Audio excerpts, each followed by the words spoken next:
Hey everybody, welcome back. Today we're going to be taking a look at an Amend 2 34 round Glock magazine. I've been a fan of the Amend 2 mags for a while. I've got a bunch of these. I pretty much just use them for training purposes, but with that said, they've always been 100% reliable. Never had any kind of problem with them at all. So this one came out, I believe, at SHOT Show of 2020. So as I said, it is a 34 round magazine. It's got witness holes here on the back for 10, 20, 30, and 34 rounds. Does have a nice red follower there, which I really do like. A lot of magazines don't have that. And all in all, it seems like a well-built magazine. It's obviously made out of complete polymer. Has the real easy takedown right here on the rear. All you do to take it apart is just to press that 2, and the magazine will just come right apart for cleaning. So it's real easy to service and keep clean. And all in all, seems like a really solid magazine so far. So I've tested this thing in several different Glock handguns. Obviously, this particular one is a Glock 17. It's unloaded, no magazine. Had absolutely no problem with it whatsoever. Clicks in completely positive, drops free every single time. I took this mag several times and just loaded a single round into it, and I did that over and over, just testing the fact that it would lock open on last round every time, and it worked perfectly every single time. You know, never had a problem. I also did test it in my AR9. This is a ATI Millsport AR9. Same thing, goes in positive every time, drops free every single time. Absolutely no complaints on the AR9 either. So I'm going to quickly compare this magazine to a couple other Glock mags on the market in this same size. This is a ETS 31 round magazine, so you can kind of get an idea there. I'm going to put them side by side. This is a SGM 33 round Glock magazine, and this is a actual Glock branded magazine that's also 33 rounds.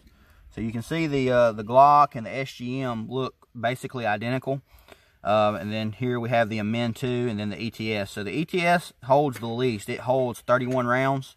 Both of these hold 33, and the Amend 2 holds 34. So the Amend 2 is obviously a little bit bigger, but it does also hold the most.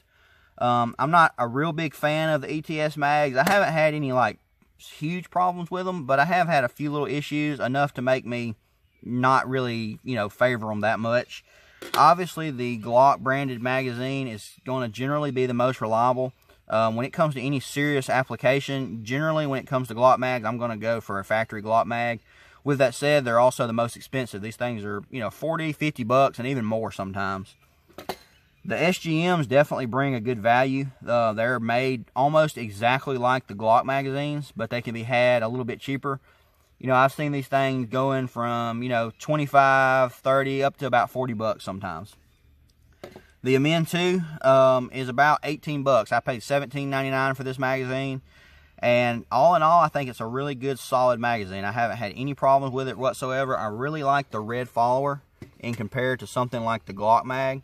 I know that's not a big deal to a lot of people, but it's a nice feature if you ask me, and I don't see any reason to just not include it. All in all, I really think this is a good, solid magazine. Whether you're wanting it for range use or for serious use, I definitely think this could flex into both roles. Another thing I wanted to point out, these magazines are made in USA, so you can't go wrong with that either. So that about wraps it up, guys. I appreciate y'all watching. If you have any questions about this magazine or anything else you've seen in the video, drop them below. If you're not following me on Instagram, I would also appreciate that. My Instagram is N8SGunTalk. If you have any questions that you want to kind of get a hold of me directly, that's the best place to do so. Thanks for watching, guys, and I'll look forward to seeing you in the next video. Yep.